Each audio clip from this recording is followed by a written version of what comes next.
Hey everyone, how's it going? Welcome back to Let's Play Demon's Souls. Let's get into the throne room.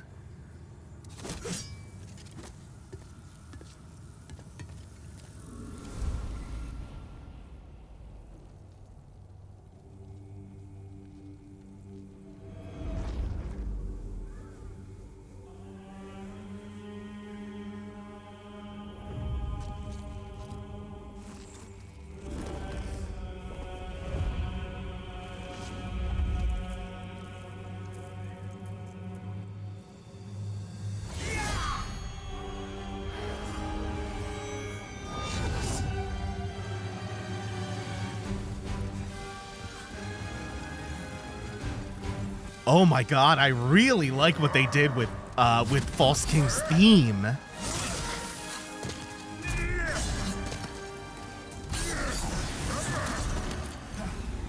Just gonna get my bearings in the fight a little bit, and we're off to the races. So old King Allant, he looks normal. He's called Allant. He wields the sword. Oh, hello. We'll talk about that move in a second. He wields the sword that we were told about. Sulprite. But we know this Allant attacked Ostrava. That Ostrava not only called him a demon, but said that this was not his father. And he was being literal when he said that, on both counts. This old King Allant is also known as the False King. It is a demon in the form of Allant during his prime. Oh, and that was not me at my prime.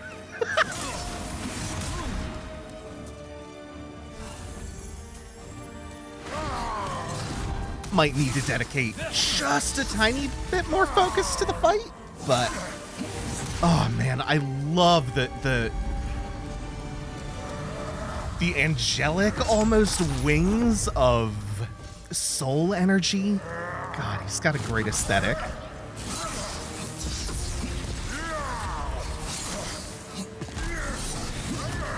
That grab that he does steals 1 level's worth of souls from you if it connects. It's got a really fair hitbox though. One of the most fair grabs in the game. Or in any FromSoft game, to be honest. Oh no, he baited me. What is this?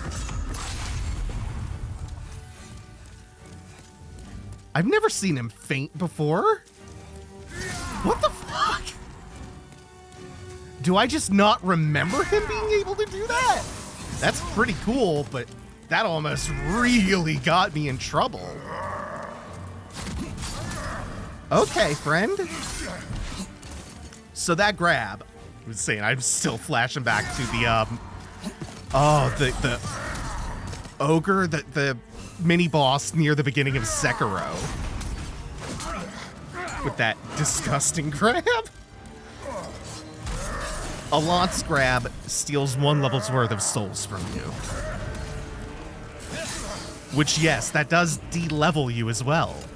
But it's worth remembering that you don't permanently lose the souls. The ones he steals go on your bloodstain when you die. So you will permanently lose. Oh, okay. He did that from really far back. That attack is the one that's getting me a lot. That overhand, it comes out really quickly. And it's hard to react to while talking.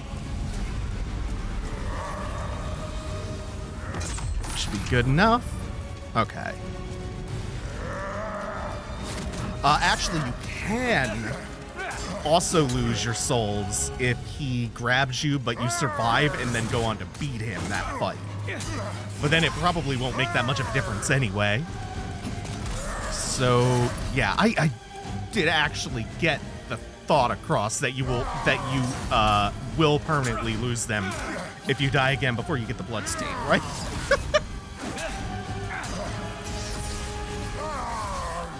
good. We can outdistance that pretty easily. Oh! I was a little too early on that first roll, and then I kind of had a panic roll on the second one.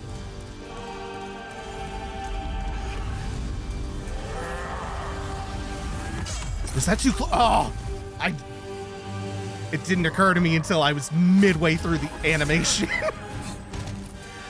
This remains one of my favorite fights in the whole game. It's even throughout all of the games that came after Demon Souls, this is still a really strong example of this type of fight. Of this one-on-one duel against an opponent who is essentially you. I mean, his moveset differs from anything you can get, except for the grab. We can pick that up. But that duel against an opponent of similar capabilities and size. Absolutely fantastic. They did an amazing job on the throne room as well.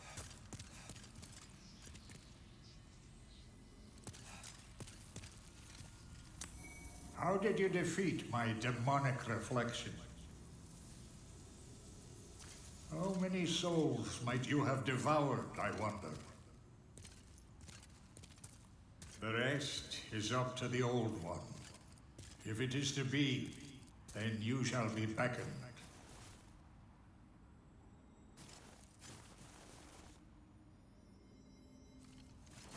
This is where he sat looking out at Boletaria as it fell to ruin. Oh, why would I expect this to be anything? We'll get something unique from the Archstone description, though. Throne of the False King. The man who wielded untold power, calmly watching over the kingdom from on high, was not in fact old King Allant, but a demonic impostor who stood in his place. The true king dwells with the Old One. So let's head back to the Nexus. And we will truly get into the endgame.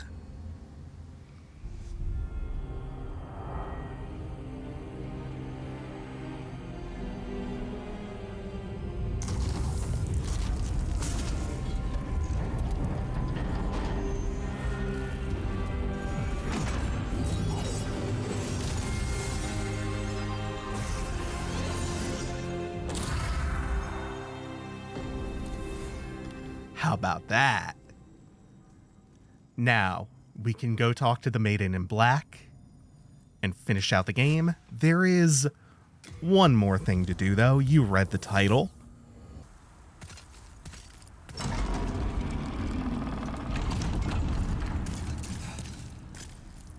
Thou who seekest the king's sword. I am the old king. Show me thy strength and the power of thy souls. Another old king. Prepare thyself, brave knight. This is Old King Doran, the founder of Boletaria, who is kind of a demigod, whereas Old King Allant was a demon bearing Allant's likeness. But then the distinction between god and demon is made pretty blurry, pretty nebulous at this point anyway, right? Well fought to have impressed one such as me, young knight. I am Old King Doran, and thou hast proven thy strength to me. Step forth and take the king's sword in thy hand. So now this is the twin of the sword that Old King Allant wielded. The Demon Brand. A white blade made to be wielded against demons, held for generations by the Boletarian royal family, paired with its counterpart, Sulprite, to form Northern Regalia. The less demonic the soul of the wielder, the more powerful this blade becomes. Hence, Old King Allant's choice to wield Sulprite instead. So what that is alluding to is that these weapons scale based on your character tendency. And we're not done with Old King Doran.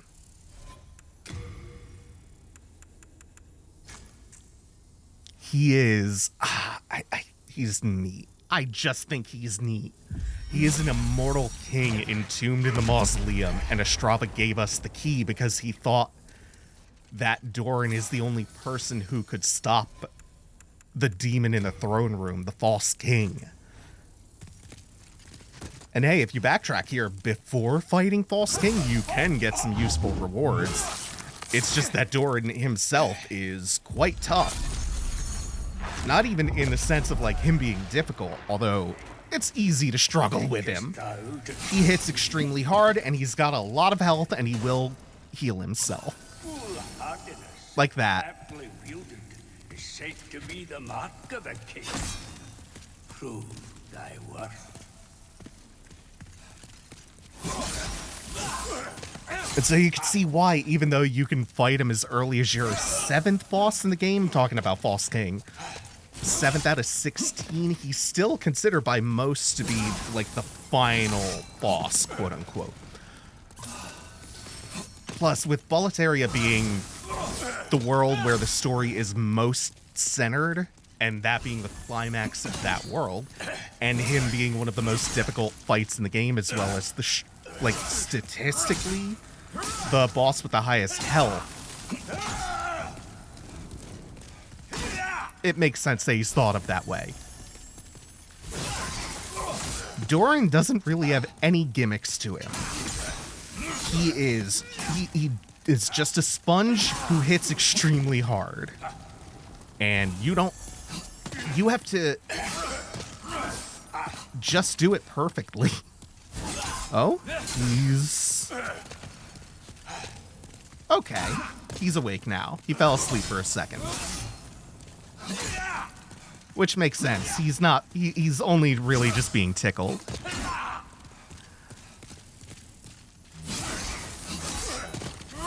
You really only have to make 1 or 2 mistakes. Ah, like that. Oh. Yep, like that. That was a demonstration. So my new plan is to walk into his house with my muddy shoes on and put my feet up on his couch.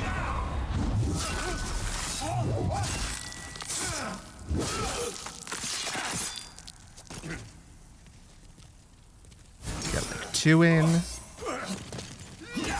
Don't want to take that one. I'll let him come to me.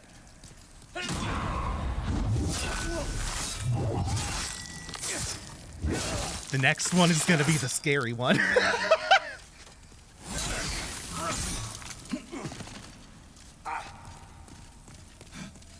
There it is. Now we can finish him off with some follow-ups. Woo! I'm glad that worked.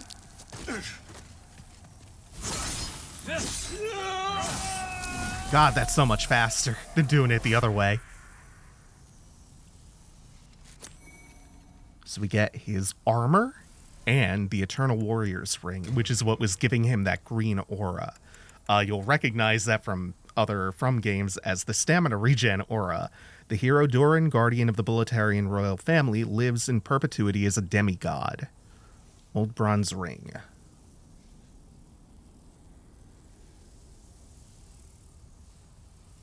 I do like that design, though. And then Ancient King's Mask, the bronze mask of the demigod of Boletaria, Old King Doran, inlaid with jewels. Really? Man, there are some really boring item descriptions in this game. In places that you wouldn't expect them at that. Like all of the demon souls. I appreciate the way the light filters through the stained glass. Oh, I think that's really, really gorgeous. All right, so now we can get back to the Nexus.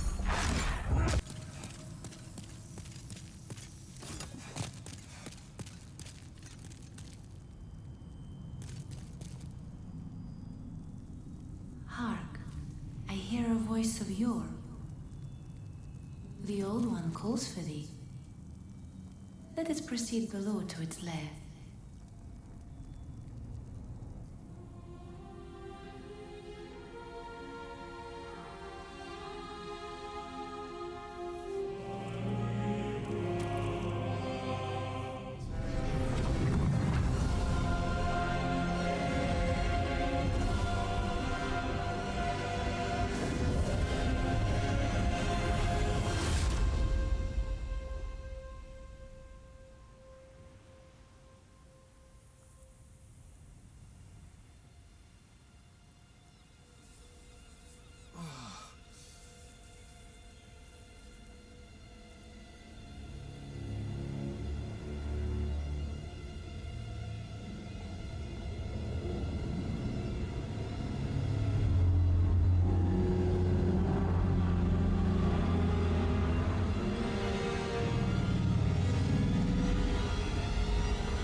Old One, I have granted thy wish.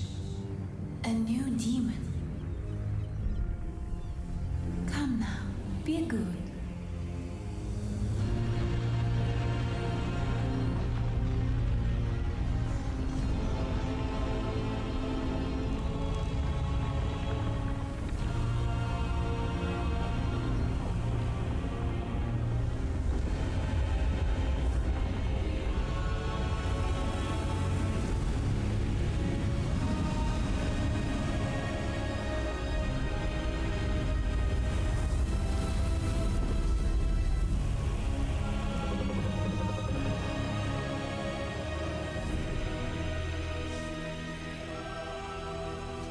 I believe a little while back, I brought up that there were 2 areas in development that had to be cut. A library that was likely repurposed for the Duke's archives, and the other one was this vast beach that I suspect was once going to be a full level. And this is the remnants, I assume. And there's that archstone that's not there.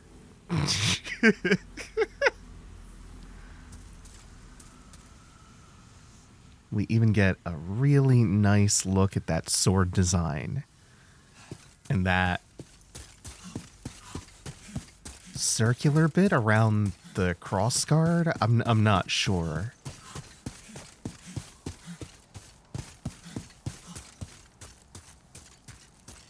And we can actually roam pretty far back here.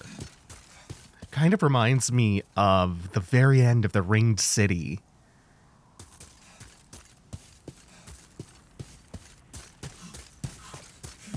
When the entire world is just fallen to ash.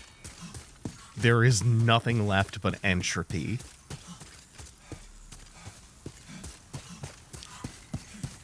But enough of that. Let's enter the Old One. Let us proceed below to its lair.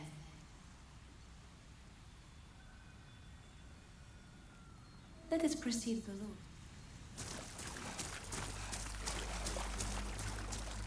Of course, we have our birds for scale.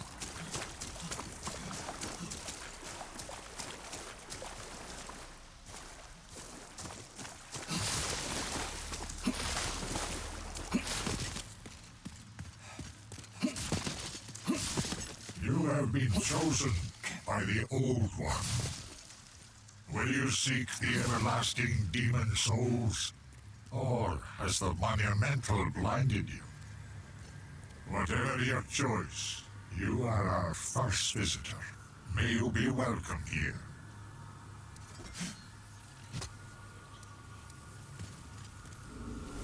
Surely you have seen for yourself the pain and suffering that fills this world.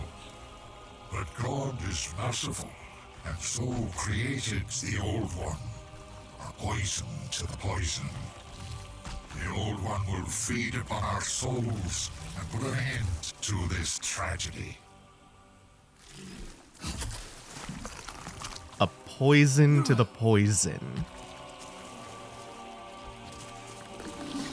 So this is all that's left. This pitiful, deformed creature that was once a man, still wielding that sword.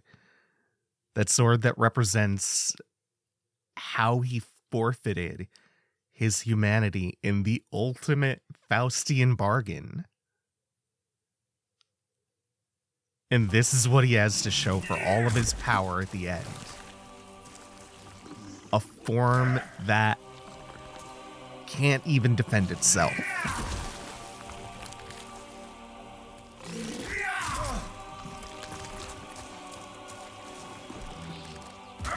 One which, by this point in the game, with how many souls we ourselves have consumed, he's just no threat. But the thing worth noting about this is that it shows how this cycle of consumption took everyone's humanity.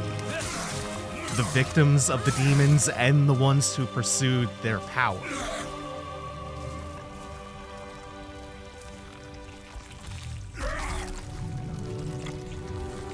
The weak and the powerful are both dehumanized in this world, albeit in different ways. And so this is... Oh, I like the horn section there. And so this is all the final boss of Demon Souls is. Don't you understand? No one wishes to go on. A mercy killing against a pathetic old nihilist.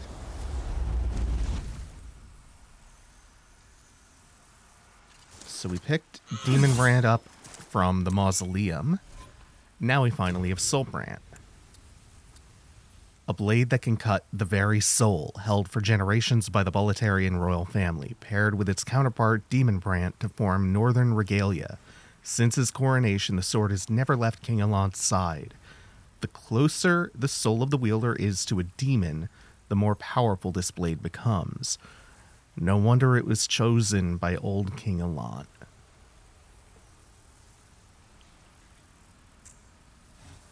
So now there's not much left to do, except end the game.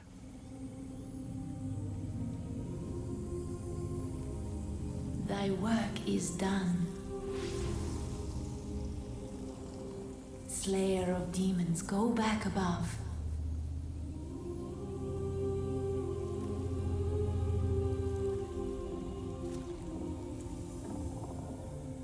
The Nexus shall imprison thee no longer.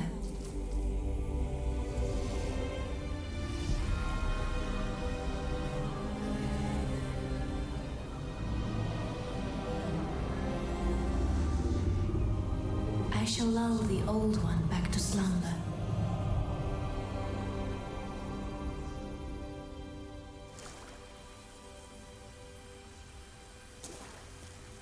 We have one more choice to make.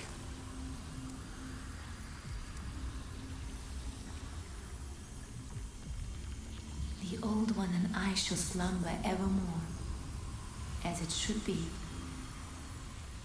Thou mayst go. Be gone to thy world.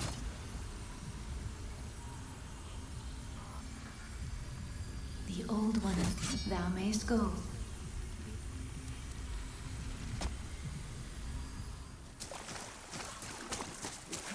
My thanks. At last, the end is in sight.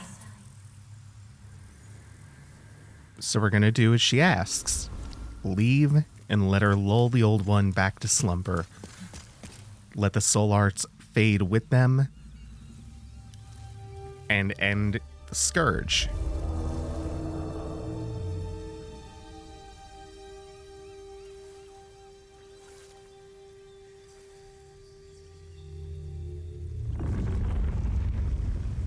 The Old One, along with the Maiden, were swept back into the lulling fog. Boletaria was spared from the demons, but also lost its knowledge of the soul arts. The souls lost during the pandemonium were never retrieved.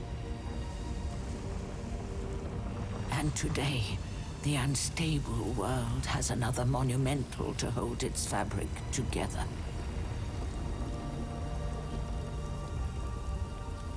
A brave new hero of unprecedented power.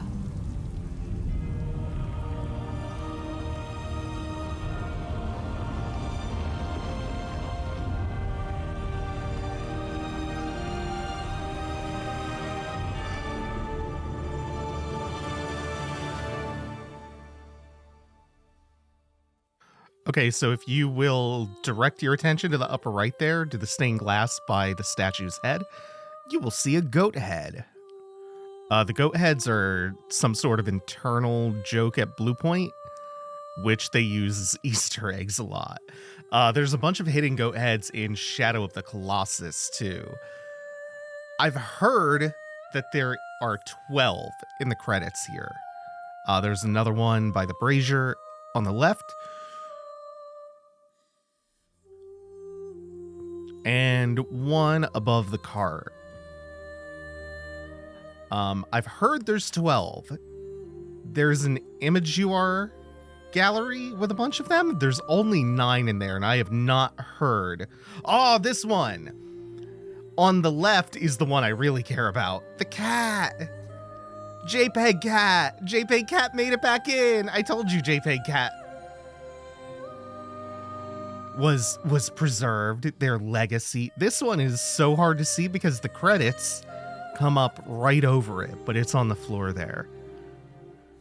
And I'll probably do something to highlight these when I go back and edit this, because some of these are really hard to see, even when I'm verbally pointing them out.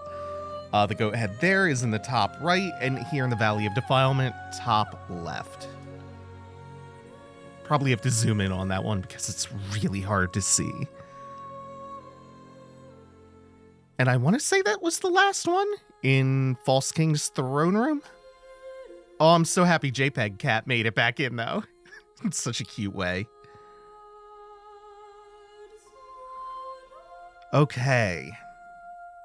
So we are going to be going back for that other ending after the credits here. But just real quick, I want to go back to that line from Alant. A poison to fight the poison. Remember the narration from the very beginning. On the first day, man was granted a soul, and with it clarity. On the second day, upon the earth was planted an irrevocable poison. A soul-devouring demon. The irrevocable poison would seem to pretty clearly be the old one. Also, I think planted is an interesting choice of words too, and likely a very deliberate one, because the old one is like a roving forest. But also way back, when we talked to the Monumental, another really interesting thing about this is that for the soul arts part of that speech, the main image on screen is of a tree sapling. Then you see it again when they talk about banning the soul arts and binding the old one to the Nexus. So there are actually a number of pretty cool ways you can read that, both literally and non-literally, especially when we zoom further out to look at more of the game's themes, like simply existentialist horror being such small parts of an incomprehensibly large universe, subject to its whims like ants.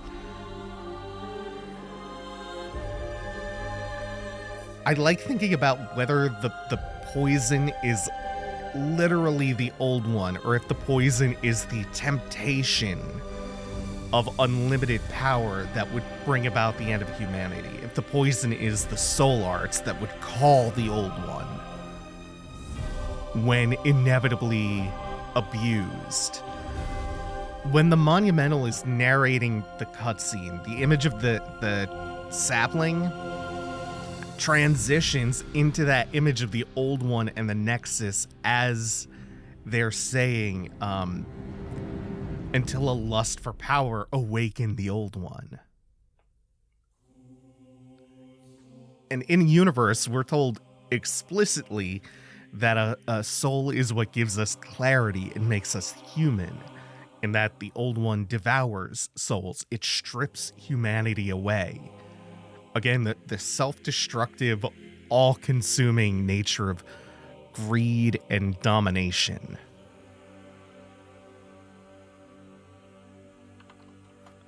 So now that I've gotten that thought out, I'm going to cut the credits short so that we can put Northern Regalia together and then go back and see the second ending and let the credits play out in their entirety, because I have way, way more to say. The way this will work is that once the credits finish rolling, we'll be able to start over in New Game Plus. Enemies will be stronger, have more health. You know this by now.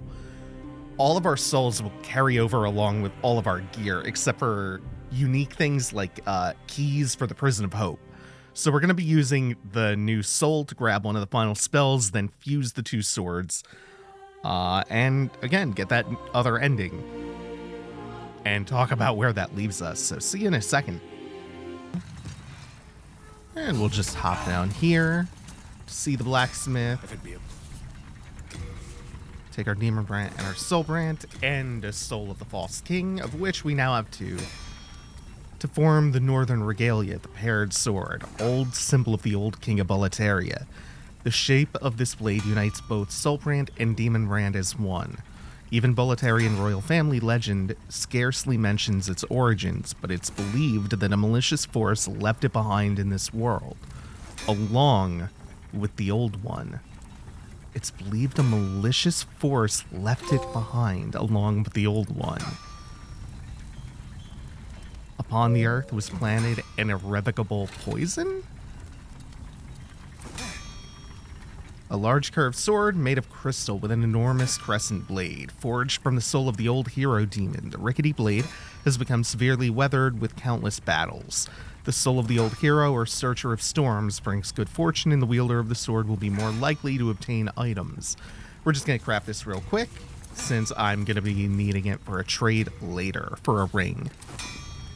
You fool! Don't you understand? No one wishes to go on.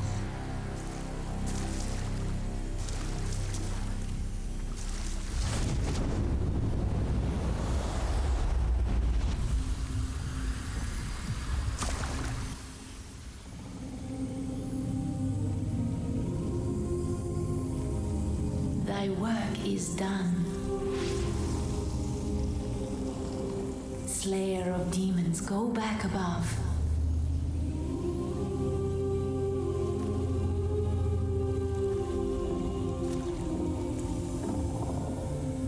The Nexus shall imprison thee no longer.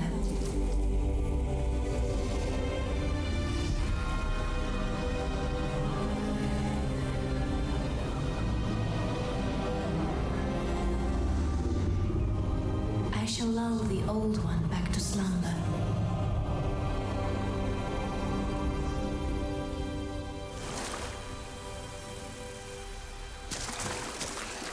We'll make sure to take our sword again, in case we want a second Northern Regalia. And of course, we have to make sure we're dressed appropriately for the alternate ending.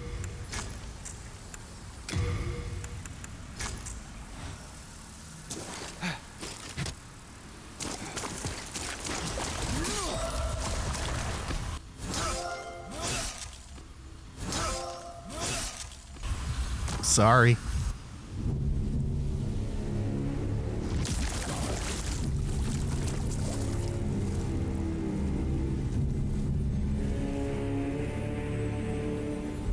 The old one senses a new and powerful demon by its side.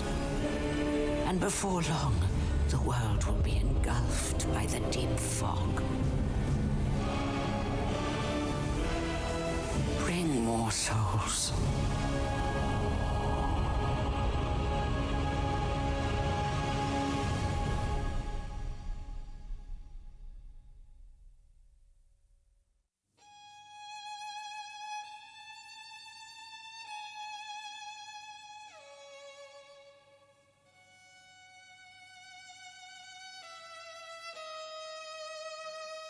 The song that we get for this credit roll is much more tragic and melancholic. Let's talk about Alon and his whole philosophy and what that means in terms of the game's themes. He takes this ultra nihilistic, misanthropic view. Life is full of suffering, people are cruel and miserable, which we did kind of demonstrate with that ending, but that was our fuck around and find out ending. Our true moral hero, upstanding choice was the first one we made. Yeah, he is a misanthrope.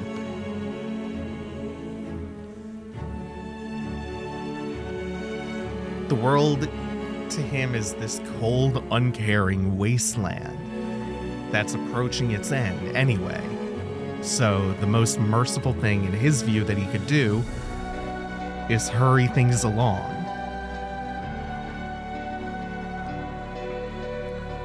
Very black-pilled, but also pure projection. Alon thinks the worst of humanity because he himself represents the worst of humanity's tendencies. He is like this personification of the capacity for human greed. Not the inevitability of it, but just the capacity of it.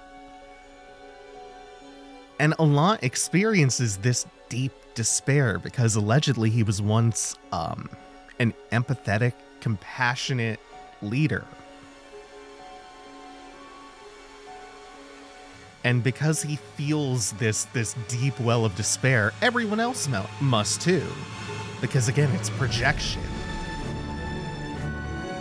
But man, there's a part of me that does really empathize with him. Because he clearly finds the suffering of humanity unbearably painful to witness. And that's the part of Alon that I empathize with.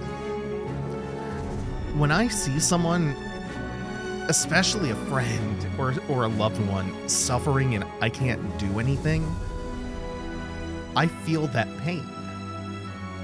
I feel it so intensely sometimes. Like I can't stand it. It makes me sick to my stomach sometimes. I get what I've taken to calling like empathy burnout. That dimension of him I can relate to. I just think he's come to the catastrophically wrong conclusion. I think he has it exactly backwards. Is he sees humans behaving as barbarously as demons. He sees the misery, sees the self-annihilating greed, and participates himself in it. And comes to the conclusion that the evil that he has witnessed and participated in is just proof of humanity's collective guilt.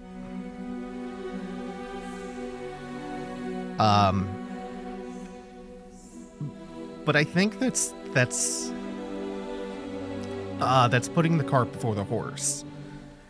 It's not that people start from a basis of being predatory. It's that we respond to the incentives that we're given. And a destructive system will create destructive incentives and destructive behaviors. What Alon witnessed is the product of a destructive system that incentivizes greed, duplicity, murder, conquest, plunder, and makes it a basic necessity of survival.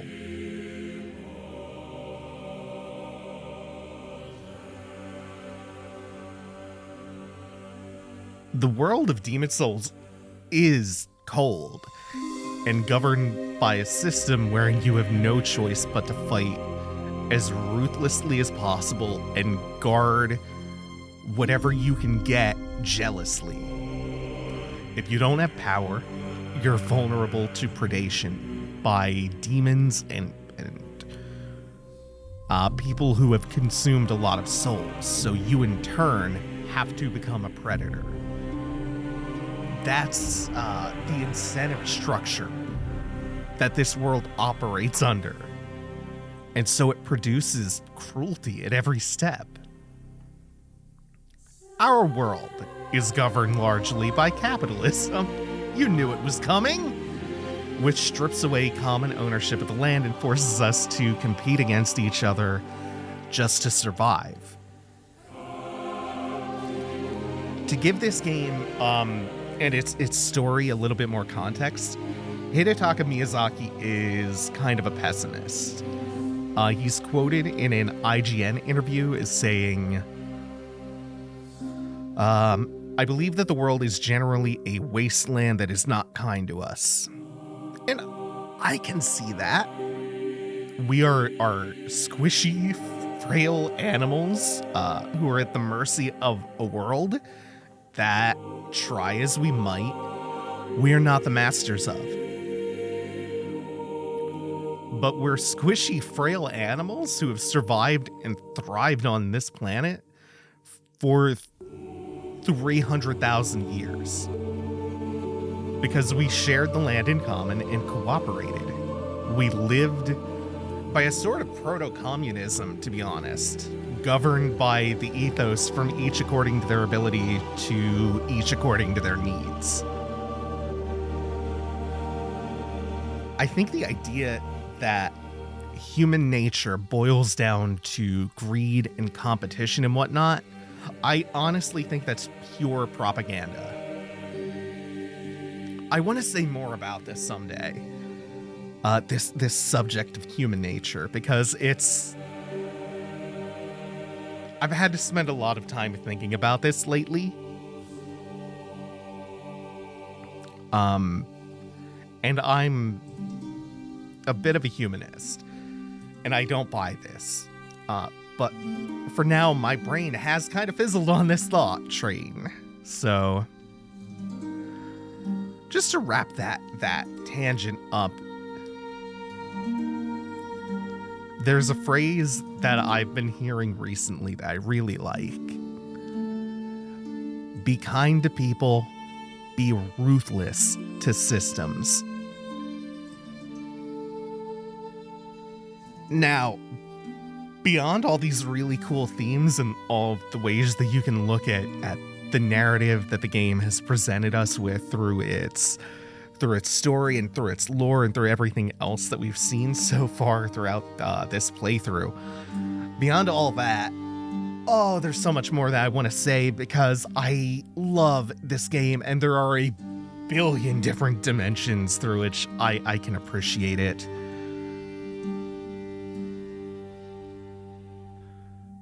Can you hear my brain rebooting?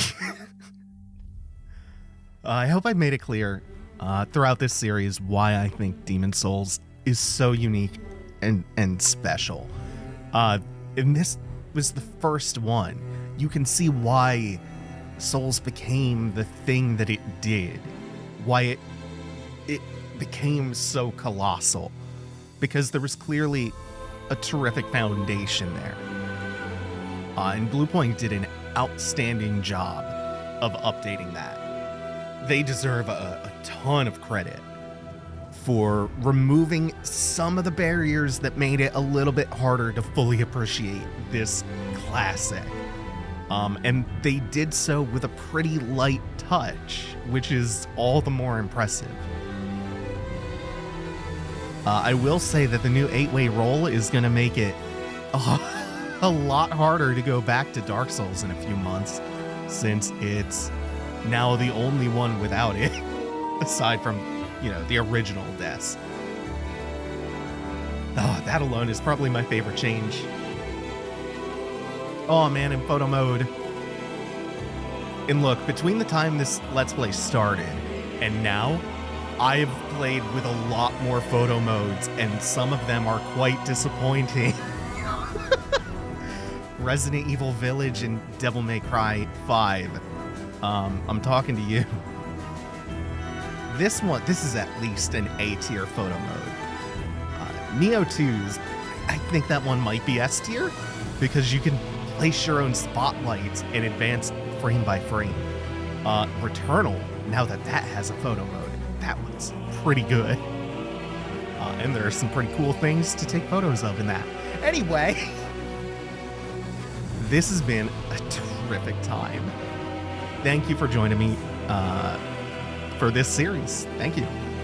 Amnesia Rebirth is going to be right around the corner, starting in a few days, so I hope you'll tune in for that as well. In the meantime, I would love it if you would subscribe, ring the bell, leave a like, a comment. All of that stuff would be appreciated, because all of those things help the channel grow, and I'm grateful for that.